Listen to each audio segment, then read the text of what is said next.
성가대를 축복합니다. 마치 한 편의 설교가 완벽하게 담긴 것 같은 내용의 은혜로운 찬양이었습니다.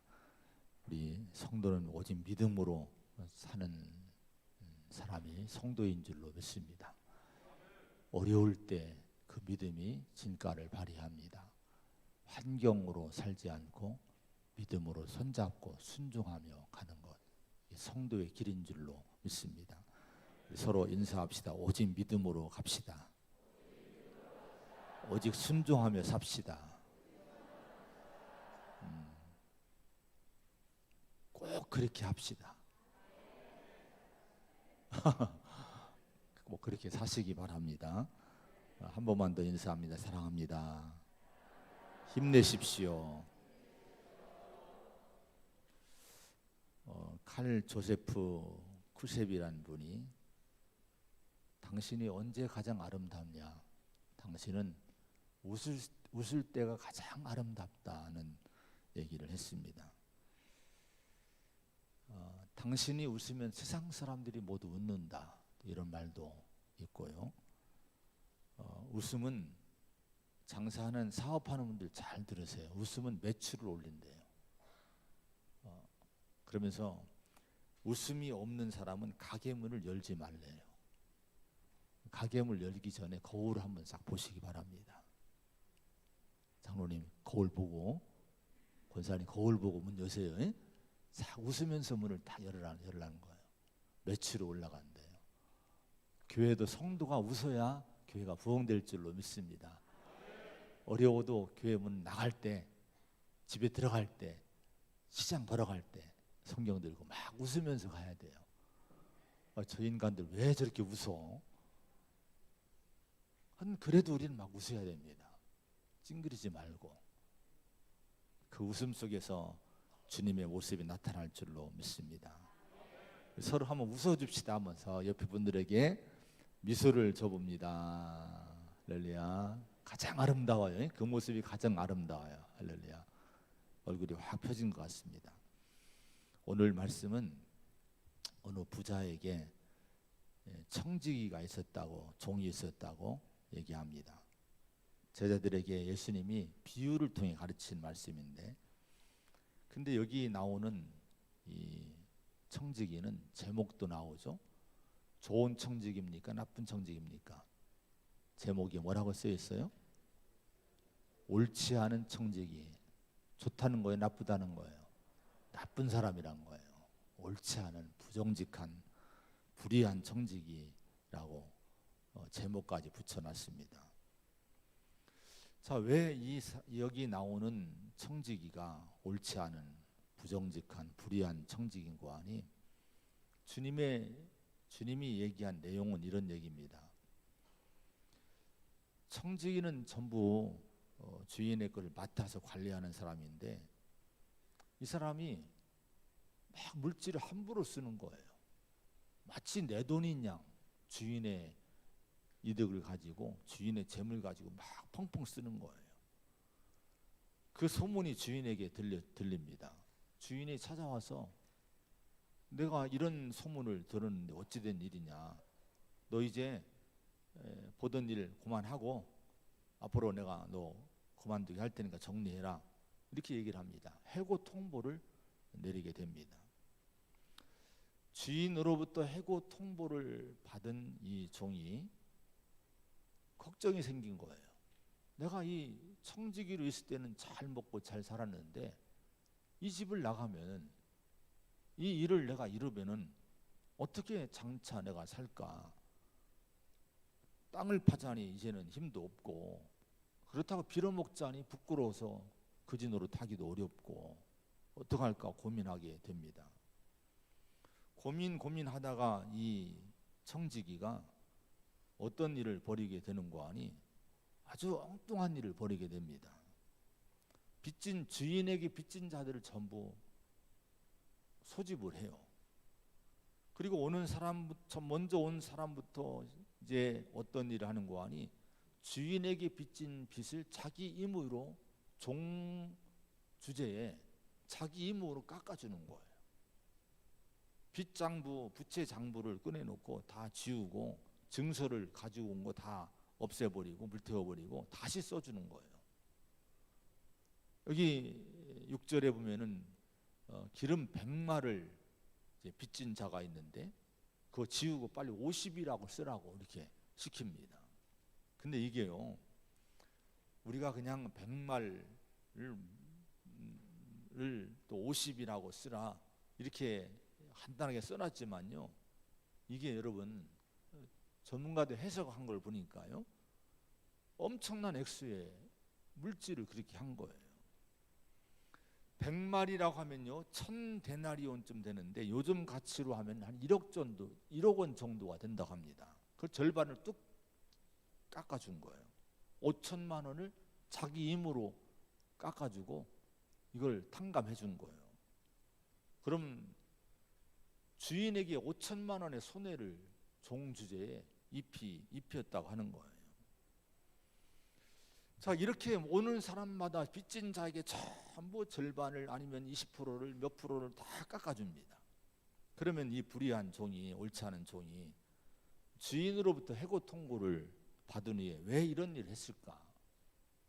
나를 해고했으니까 앙심을 품고 이 주인, 이 인간 내가 어려움 줘야지, 복수해야지 이런 마음으로 그랬을까요? 4절의 말씀 한번 같이 봉독을 합니다. 4절입니다. 4절 시작. 내가 할 일을 알았도다. 이렇게 하면 직분을 빼앗긴 후에 사람들이 나를 자기 집으로 영접하리라 하고. 왜 그랬습니까? 이렇게 한 이유는 빚진 주인에게 빚진 자들에게 자기 힘으로 은혜를 베풀어 줌으로 말미암아 나중에 해고를 자기가 당했을 때에 이 사람들이 자신에게 은혜를 입었기 때문에 은혜를 갚도록 하기 위해서 자기의 노후를, 자기의 미래를 이 사람들이 좀 돕도록 하기 위해서 이 불의한 일을 저질렀다 하는 거예요.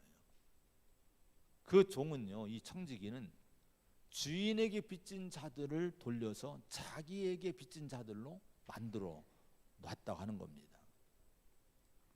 만약에 여러분에게 어느 직원이 있는데 그 직원이 사업장에서 함부로 돈을 갖다 쓰고 내가 빚을 줬는데 그 직원 주제에 맘대로 그 채무를 깎아줬다고 하면은 여러분 같으면 어떻게 했겠습니까?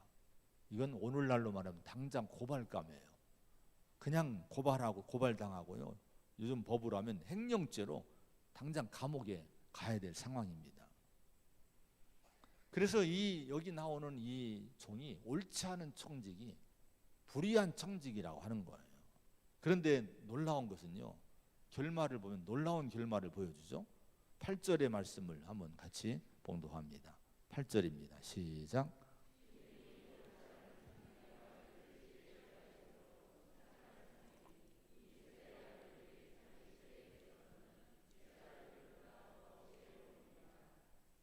주인이 옳지 않은 청지기가 한 일을 듣고 나서 어떻게 했습니까? 책망했습니까? 칭찬했습니까? 칭찬했다는 거예요. 이상한 일이지 않습니까? 자, 우리 주님이 이 말씀을 하시고 있는데요, 여기서 우리가 절대로 오해하지 말아야 되는 것은 주님이 그런 사람을 칭찬했으니까 이제 나도 좀 회사에 가서 좀 살짝 횡령 좀 해 먹어야 되겠다, 이렇게 생각하면 큰 다칩니다. 주님이 이 비유의 말씀하시면서 주인공이 불의한 이 종이 불의한 짓을 했음에도 이 사람을 칭찬한 것은 그 사람이 한 불의한 일을 칭찬한 것이 아니에요. 그 사람이 횡령한 것을 칭찬한 것이 아니라, 여러분, 이 사람이 행한 일이 지혜롭다는 거예요. 지혜라는 이 부분을 가르치기 위해서, 이게 나쁜 사람이지만은 이 비유를 가르친 대상이 누굽니까? 제자들에게 한 거예요. 일반 사람들에게 한 것이 아니라 제자들에게 그냥 세상의 세속적인 일을 가지고, 사건을 가지고 제자들에게 교훈을 주기 위해서 이런 비유를 이제 예를 들어서 이렇게 들어서 가르쳤다 하는 겁니다. 자, 그러면 여러분, 이 주님이 분명히 이렇게 말씀을 했는데, 지혜 있게 했음으로 칭찬했다. 그러면서 이 세대의 아들들이 자기 시대에 있어서는 빛의 아들들보다 더 지혜로움이니라 하면서 세상의 세대의 아들들과 빛의 아들들을 얘기합니다. 이 세대 아들들은 이런 세상 사람들을 얘기해요. 또 빛의 아들들은 주님의 제자들, 하나님의 백성들을 얘기합니다. 근데 하나님의 백성들이 뭔가 부족하다는 거예요. 자, 이런 걸 오늘 이 말씀을 구체적으로 몇 가지를 나누어 이제 생각을 해보려고 하는데요. 이 오늘 말씀에서 주님의 제자로 살아가는 우리에게 주님이 가르치시고자 하는 것이 있어요. 먼저는 우리가 누구인지를 먼저 기억을 하고 살아야 된다 하는 거예요. 오늘 본문에 주인공으로 등장시킨 인물을 줄고 청지기라고 호칭을 사용하셨습니다. 이 반복적인 청지기 호칭을 통해서 제자들에게 가르치고자 하신 것은 뭔고 하니, 너희는 하나님의 청지기다, 이 사실을 잊지 말라고 교훈하고 있는 거예요. 청지기는 누굽니까? 청지기란 존재는 주인이 아니란 거예요. 청지기는 주인에게 고용된 자로서 주인의 소유를 가지고 주인의 뜻을 따라서 주인을 대신해서 주인의 이익을 위해서 그걸 잘 관리하는 것. 그래서 주인을 위해 심부름하는 심부름꾼이 바로 청지기라고 하는 거예요. 좀 종과는 좀 다른 구분이 되는 직분이긴 하지만은, 그러나 이 당시 대부분 청지기는 뭐 다른 데서 뭐 이렇게 들어오는 것이 아니라 종들 중에서 대부분 뽑았다 합니다. 요셉의 경우도 보면은 종으로 팔려가는데 청지기가 된 거예요. 전 집안을 맡게 되는 이런 청지기 직분을 받았던 요셉의 예도 볼 수가 있습니다. 오늘 주인공이 그런 청지기, 그런 인물이었다는 거예요. 그런데 오늘 비유의 주인공인 청지기가 뭐가 문제입니까? 자기 자신을 잊어버린 거예요. 내가 누구인지. 나는 종이고 나는 청지기일 뿐인데 마치 내가 주인인 것처럼 착각을 하고 주인의 소유를 함부로 낭비하고 함부로 허비하고 함부로 소비하고 살았다는 겁니다.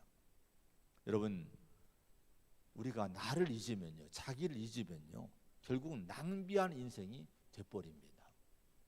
내가 누구인지를 모르고 사는 그 인생 자체가 낭비한 인생이 되는 거예요.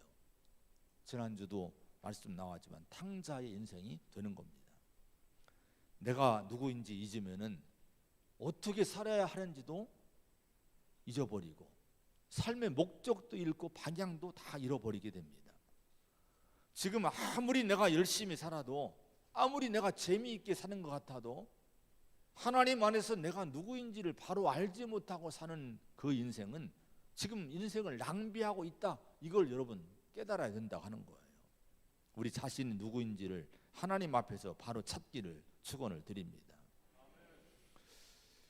자, 오늘 본문에서 우리에게 깨우쳐 주시는 진리가 우리의 신분을 가르쳐 주는 건데, 이 청지기가 자기 신분을 잊고 살았는데 우리도 그럴 수 있다는 거예요.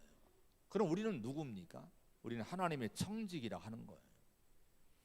한 신학자가 오늘날 사단이 현대인들을 파괴하기 위해서 사용하는 가장 치명적이고 무서운 방식을 심어주고 있는데, 그게 뭔고 하니 자신화의 망상이라는 표현을 했습니다.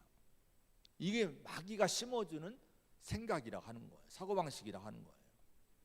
자신화의 망상이란 것이 좀 무슨 어려운 표현 같지만, 이게 쉽게 얘기하면 이런 얘기입니다. 내가 하나님이다, 이렇게 생각을 하고 산다는 거예요. 물론 직접적으로 어떤 사람들이 내가 하나님이야, 이런 사람들은 정신 나간 사람이든지 이단의 교주겠죠. 이렇게 살고 있지는 않아요. 그러나 내 인생, 내 재산, 내 시간, 내 재능을 내 마음대로 할 수 있어, 내 인생은 내 거야, 이렇게 생각하고 살고 있다고 하면 바로 그것이 내가 하나님이라고 생각하고 살고 있는 망상 가운데 살고 있는 것과 다를 것이 없다고 하는 거예요. 여러분, 우리가 우리 인생의 주인이 아님을 알아야 된다 하는 거예요. 하나님이 창조주이시고 우주 만물과 인간의 주인은 창조주 하나님이심을 우리가 알아야 됩니다. 성경을 펼쳐보세요. 성경을 읽어야지 하고 성경을 펼칠 때 제일 먼저 나오는 말씀이 뭡니까? 창세기 1장 1절에 태초에 하나님이 천지를 창조하시니라.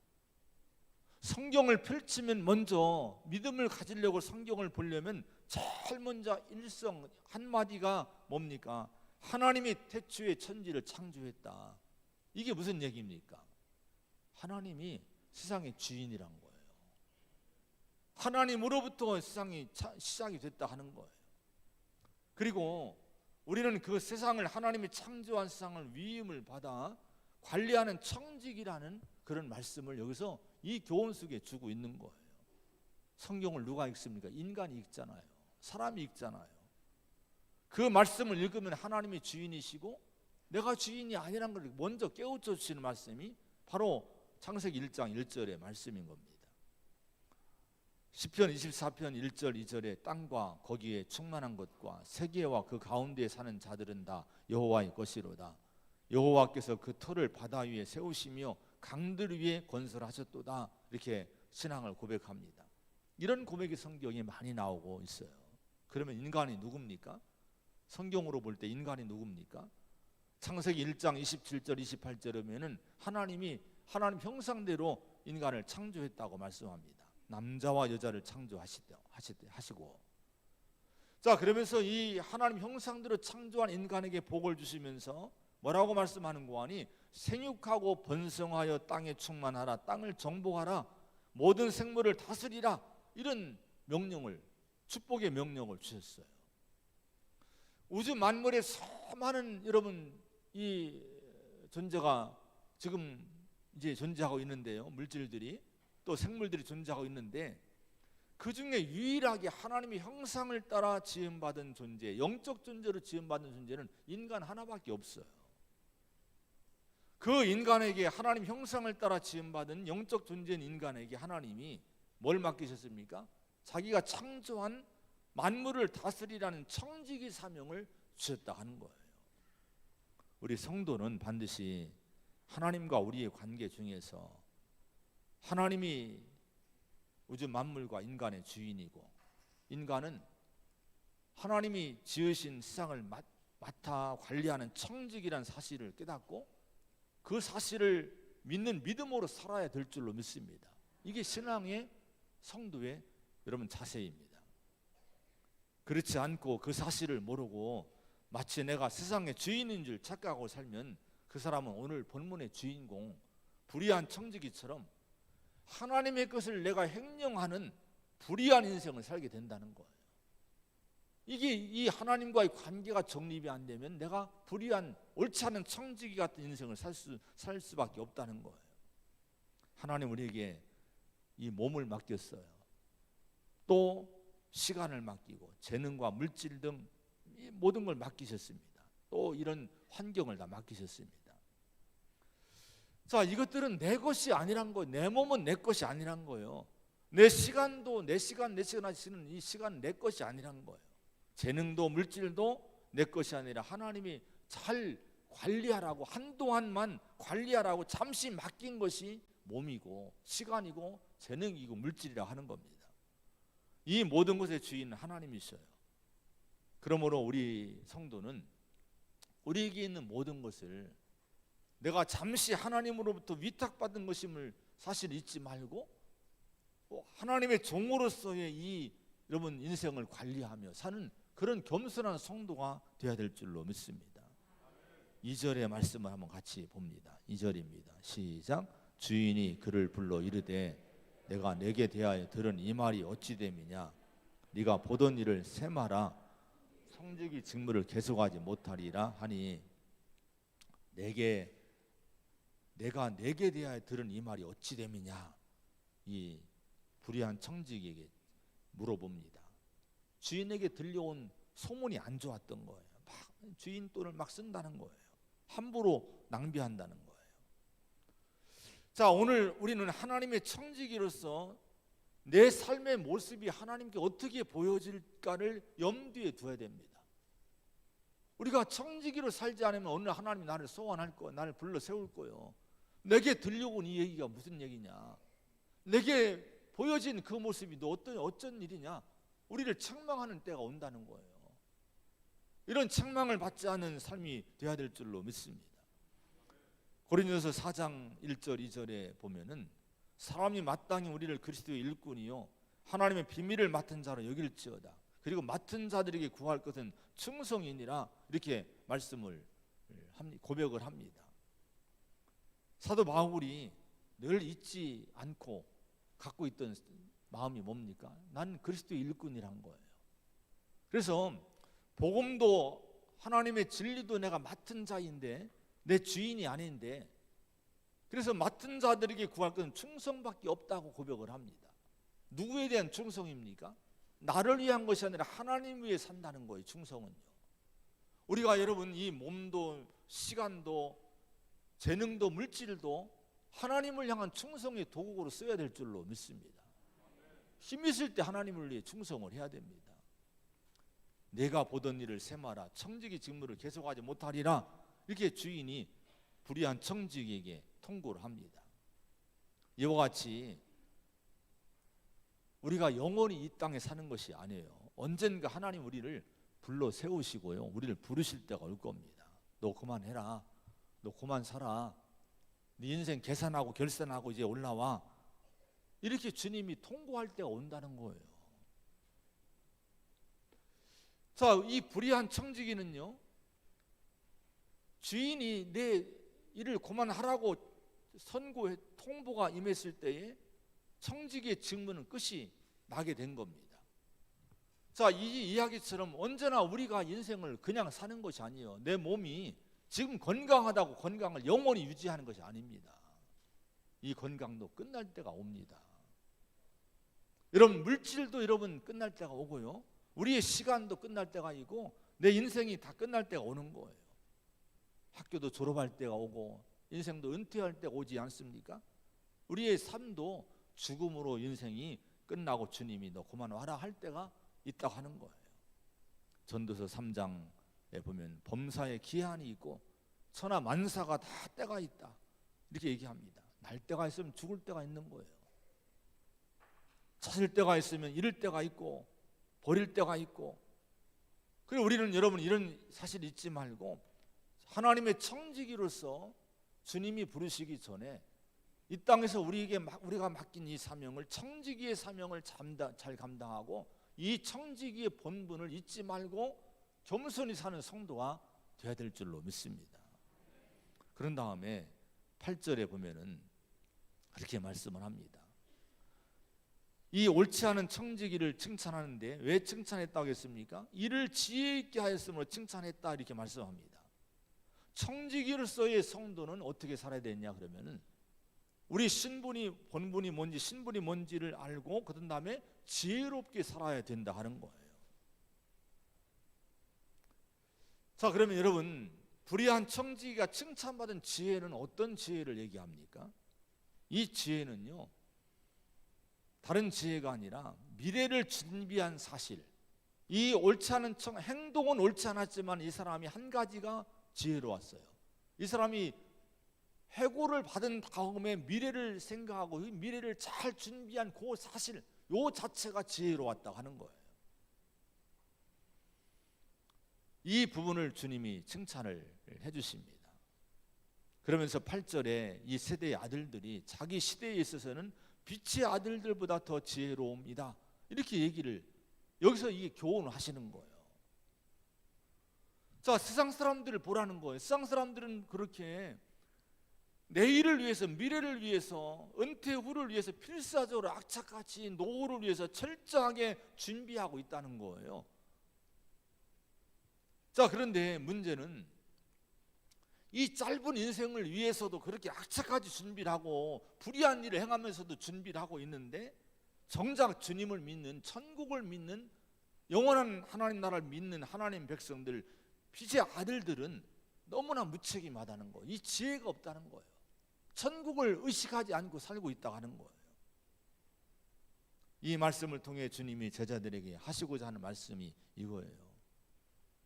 이 세상 사람들이 내일을 위해서 오늘을 지혜롭게 살고 있는 것을 잘 봐라. 영원한 가치가 없는 내일을 위해서도, 세상을 위해서도 저들은 저렇게 수단 방법을 가리지 않고 준비하고 있는데, 너희들은 뭘 하고 있느냐? 너희들은 영원한 미래를 위해서 뭘 하고 있느냐? 지금 이 얘기를 제자들에게 하시고, 이 비유를 통해 하시고 있다는 거예요. 하버드 대학 총장이었던 트루엇 박사님이란 분이 텍사스 주에서 큰 석유 회사를 경영하고 있는 부유한 이 가정의 초대를, 사업가의 가정에 초대를 받았대요. 식사한 후에 이 주인이 이 대학 총장에게 자기 자랑을 막 하기 시작했어요. 저는 25년 전에 빈손으로 이 마을에 들어왔어요. 많은 고생과 노력으로 이렇게 부자가 됐습니다. 저 동쪽에 있는 석유 공장 제 거예요. 저 서쪽에는 유전 제 겁니다. 남쪽에 있는 저 훌륭한 집 다 제 겁니다. 북쪽에 저 빌딩 내 거예요. 주위를 동서남북을 둘러보면서 전부 내 겁니다 하면서 자랑을 하더래요. 그러자 이 트루엇 박사가 손가락으로 그분에게 하늘을 가리키면서, 회장님, 동서남북 모두가 지금 회장님 것들인데 하늘에는 무엇이 있습니까? 당신은 하늘나라에 뭘 지금 준비했습니까? 이렇게 질문하니까 아무 얘기를 못 하더래요. 여러분, 성도의 지혜는 여러분 뭡니까? 주님의 나라를 바라보면서 그 나라를 위해 준비하며 사는 것, 이것이 믿음의 지혜라고 하는 거예요. 아무리 세상에 똑똑하게 살아도 하나님의 나라를 위해 생각하지 않고 준비하지 않고 산다면 이건 어리석은 인생이라고 하는 거예요. 요한일서 2장 17절에 이 세상도 그 정욕도 지나가되 이렇게 말씀합니다. 여러분, 이 땅에 사는 모든 것 다 지나간다는 거예요. 내가 그렇게 애를 쓰고 내가 탐내고 욕망하는 것들 다 지나간다는 거예요. 빌립보 3장 20절에 그러나 우리의 시민권은 하늘에 있는지라 거기로부터 구원하는 자 곧 예수 그리스도를 기다리노니, 이렇게 말씀합니다. 우리 시민권이 뭡니까? 우리의 소속이라는 거예요. 저와 여러분의 소속은 이제 구원받은 이후로 어디에 있습니까? 하늘에 있는 줄 믿으시기 바랍니다. 할렐루야. 이걸 잊지 마세요. 우리의 소속은 천국입니다. 거기서 주님이 우리를 기다리고 있다는 거예요. 그 나라를 위해 준비하는 삶이 우리 믿음의 삶이라고 하는 거예요. 누가복음 12장에 보면 어리석은 부자가 나옵니다. 이 사람이 농사를 잘 짓고 너무 농사가 잘 돼서 곡간도 막 느리고 곡식을 가득가득 쌓아놓은 다음에 혼자 배를 두드리면서 즐거워합니다. 여러 해 쓸 물건을 많이 쌓아두었으니 평안히 쉬고 먹고 마시고 이제 즐거워하며 살자, 이렇게 이 계획을 하면서 좋아합니다. 그때 하나님이 나타나셔서 어리석은 자야, 오늘 밤 네 영혼을 내가 도로 찾을 것인데 네가 준비한 것들 다 누구 것이 되겠느냐, 이렇게 말씀하십니다. 자, 이 부자는 세상적으로 보면 성공자예요. 뛰어난 사업가입니다. 그러나 하나님은 그 사람에게 어리석은 자야, 어리석은 자라고 책망을 하셨어요. 뭐 때문입니까? 그 사람이 사업을 잘한 것이 어리석은 것이 아니에요. 그 사람 잘한 거예요. 인생을 잘 산 거예요. 한 가지 부족한 것이 뭡니까?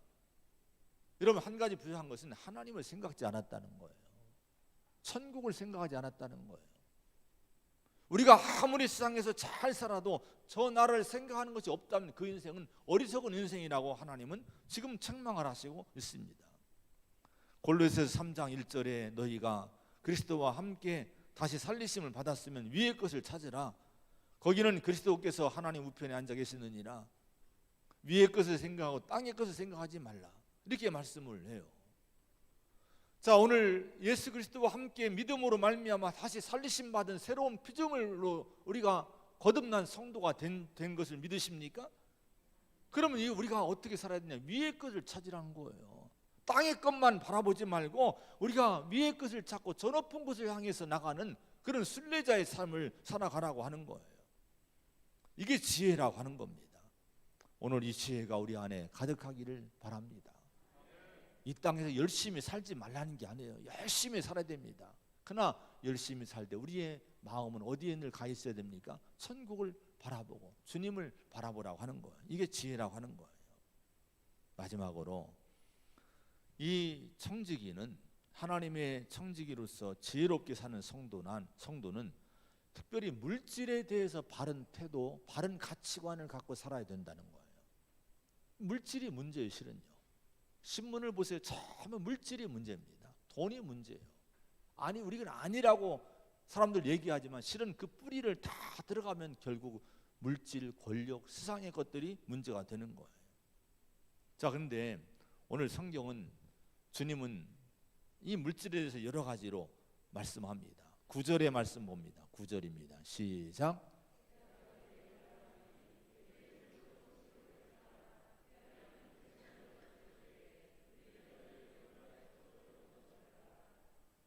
자, 주님이 이 비유를 통해서 말씀을 합니다. 불의한 재물로 친구를 사귀라 이렇게 얘기를 합니다.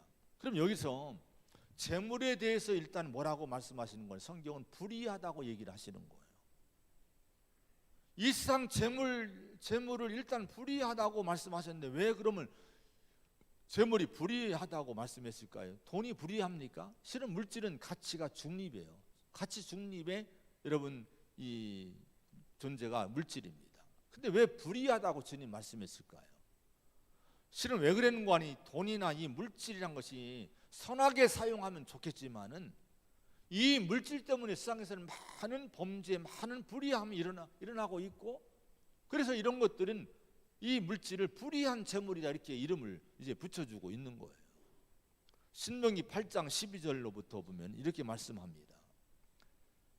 네가 먹어서 배부르고 아름다운 집을 짓고 거주하게 되며 또 내 소와 양이 번성하며 내 은금이 증식되며 내 소유가 다 풍부하게 될 때에 내 마음이 교만하여 내 하나님 여호와를 잊어버릴까 염려하노라. 주님이 이스라엘 백성들에게 염려를 말씀하셨어요. 내가 이거 염려한다. 가나안 땅에 들어가서 좋은 집을 짓고 뭔가 소와 양이 번성할 때에 은금이 증식될 때에 풍부하게 될 때에 마음이 물질 때문에 교만해진다는 거예요. 그리고 하나님을 잊어버릴 수 있다는 거예요. 물질의 속성이 왜 불의한지 아십니까? 이 돈은요, 돈에 매이면 하나님을 잊어버린다는 거예요. 그래서 이 물질은 불의하다 이렇게 주님이 말씀하신 거예요. 우리가 이런 여러분 불의한 재물로 인한 불의함에 빠지지 않기를 바랍니다. 그럼 어떻게 해야 되느냐? 불의한 재물로 친구를 사귀라는 거예요. 그리고 여러분 이 불의한 재물로 친구를 사귀는 것이 방법인데 마태복음 6장 19절에 너희를 위하여 보물을 땅에 쌓아두지 말라 오직 너희를 위해 보물을 하늘에 쌓아두라 이렇게 말씀하십니다. 그럼 이게 어떻게 하는 것이 하늘에 쌓아두는 것이고 불의한 재물로 친구를 사귀는 것입니까? 이게 뭔가 하니 이 물질로 되도록 할 수 있는 대로 하나님을 공경하고 어려운 사람 구제하고 선한 일을 행하는 헌신의 삶을 살아가라는 거예요. 그러면 불의함에 빠지지 않는다는 거예요. 여러분 교회가 할 수 있는 대로 여러분 우리가 선한 일을 해야 되고 우리 그런 일에 우리가 헌금하는 걸 기뻐해야 되고 성도들 개인적으로도 우리가 그런 일에 내가 개인으로 헌신하고 이런 일에 힘쓰는 성도가 되시기를 축복합니다. 10절의 말씀을 한번 읽어봅니다. 10절 시작. 지극히 작은 것에 충성된 자는 큰 것에도 충성되고 지극히 작은 것에 불의한 자는 큰 것에도 불의하니라. 자, 지극히 작은 것에 이렇게 얘기를 합니다. 지금 이 비유에 말씀하신 다음에 이 얘기를 하신 거예요. 그러면 지극히 작은 것은 여러분 뭐를 얘기할까요? 주님이 말씀하신 지극히 작은 것은 세상의 재물에 대해서 지극히 작은 것이라고 얘기한 거예요. 이 물질을 세상 사람들은 어떻게 생각합니까? 너무 크게 생각을 해요. 물질이 여러분 최고예요. 물질이 신이 되어버린 여러분 세상이지 않습니까? 근데 주님은 뭐라고 가르칩니까? 우리 하나님의 주님의 제자들에게 물질을 작은 것으로 생각하라는 거예요. 근데 여기서 지극히 작은 것에 이렇게 말씀할 때 이 지극히 작은 것은요, 이게 뭔가 하니 말로 표현할 수 없을 만큼 작고 보잘것없는 아주 최상급으로 쓴 거예요. 가장 작은 거. 우리 마음에 이런 마음으로 물질을 대하는 믿음을 갖추지 않으면 우리가 불의함에 빠질 수 있다는 거예요. 세상이 왜 그렇게 물질 때문에 여러분, 인간 사람도 버리고 가족도 버리고 친구도 버리고 하나님도 버립니까? 물질이 신이 되어버리기 때문에 그런 거예요. 여러분, 이 재물이 큰 것이 아니라 내 인생에는 작은 걸로 여기시길 바랍니다. 결국은 이게 그 다음에 오면은 남의 것이라는 거예요. 남의 것, 하나님의 것이라는 거예요. 이걸 인정하지 않으면요, 물질에 우리가 잡힙니다. 그러면 우리 신앙생활을 온전히 하기가 어려운 거예요. 11절의 말씀 보면요, 우리 한번 같이 또 읽어봅니다. 11절 시작. 너희가 만일 불의한 재물에도 충성하지 아니하면 누가 참된 것으로 너희에게 맡기겠느냐. 물질 생활에 올바르지 못하면 영적인 걸 하나님이 너 주겠냐 이거예요. 여러분, 보이는 재물, 불의한 재물에도 하나님께 충성하지 못하는데 하나님이 귀한 것들을 주시겠느냐? 은혜를 주시지 않는다는 거예요. 여러분, 이 사실 잊지 말고 이 물질에서 정말 바른 가치관 가지고 물질이 큰 것이 아니라 이건 작은 거야, 이런 마음을 자꾸 내 마음에 심어주는 가운데 여러분, 물질에 매이지 않고 사는 성도가 되시기를 축원드립니다. 마지막 13절의 말씀을 또 읽어봅니다. 13절입니다. 시작. 집 하인이 두 주인을 섬길 수 없나니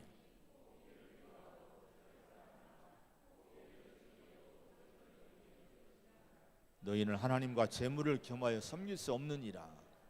자, 이 무슨 얘기입니까? 세상 재물이 주인이 되지 않게 하라는 거예요. 물질이 내 인생의 주인 되지 않게 살라는 거예요. 하나님은 재물로 우리의 정체를 알아보기를 위해 테스트를 하시는 겁니다.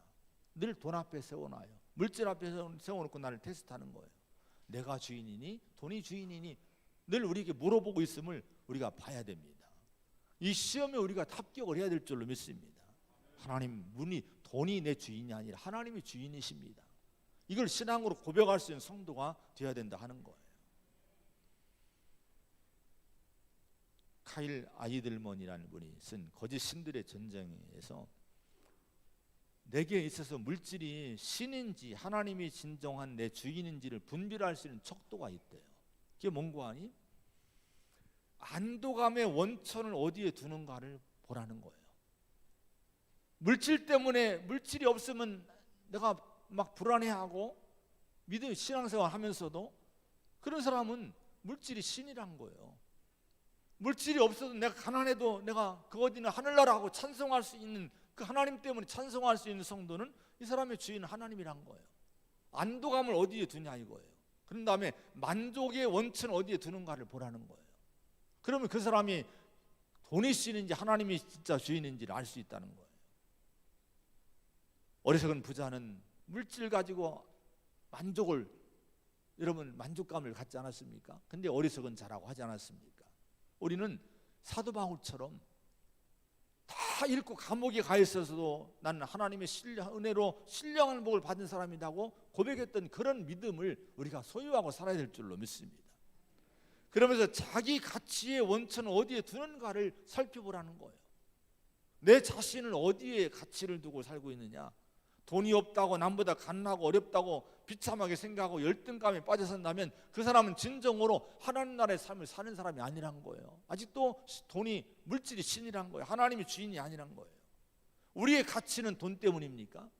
내가 좋은 아파트 있고 좋은 집이 있고 좋은 땅이 있으면 내가 가치가 올라갑니까? 이게 아니란 거예요. 여러분, 우리의 가치는 돈이 아니라 믿음이 가치고 예수 그리스도의 십자가가 우리의 가치란 거예요.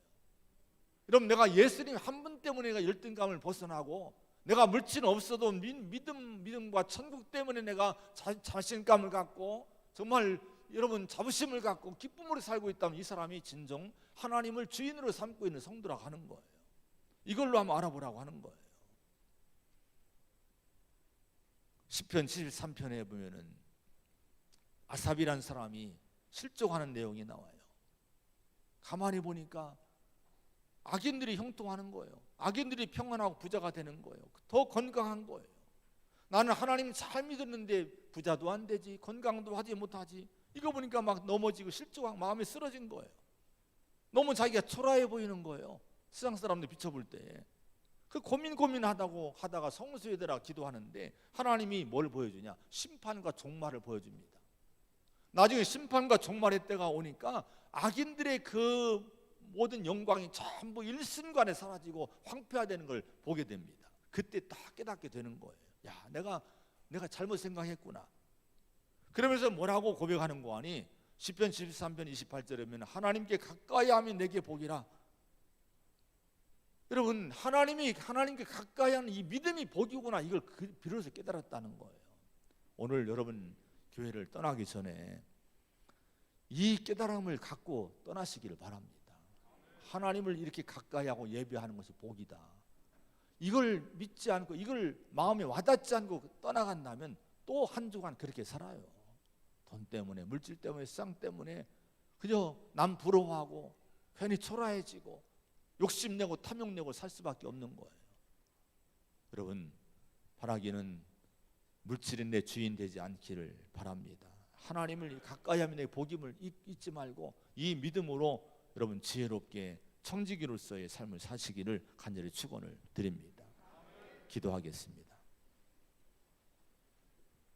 하나님 아버지, 우리가 이 땅을 바르게 살려면 우리가 누구인지를 먼저 알아야 된다고 말씀합니다. 내가 주인으로 착각하고 살아온 인생을 회개하기 원합니다. 하나님이 주인이시고 나는 청지기임을 잊지 않게 하여 주시옵소서. 주님, 우리가 지혜롭게 살라고 말씀합니다. 가장 큰 지혜는 미래를 대비하는 것, 내 세월을 헤아리면서 우리 천국을 준비하고 영원한 미래 내세를 하나님 나라를 준비하며 거룩하게 살아가는 것이 지혜라고 말씀합니다. 이런 믿음을 주시옵소서. 물질에 대해서 바른 태도를 가져야만이 바른 인생을 살 수 있을 줄로 믿습니다. 불의한 속성을 잊지 말고 이 불의한 속성을 깨트리고 우리가 이 물질을 통해 하나님께 또 이웃에게 헌신하며 살게 하여 주옵시고, 물질이 큰 것이 아니라 지극히 작은 것임을 우리가 고백하며 살게 하여 주옵소서. 물질이 내 주인 되지 않고 내가 물질을 믿음으로 다스리는 삶을 살게 하여 주시옵소서. 예수님의 이름으로 간절히 기도하옵나이다. 아멘. 찬송가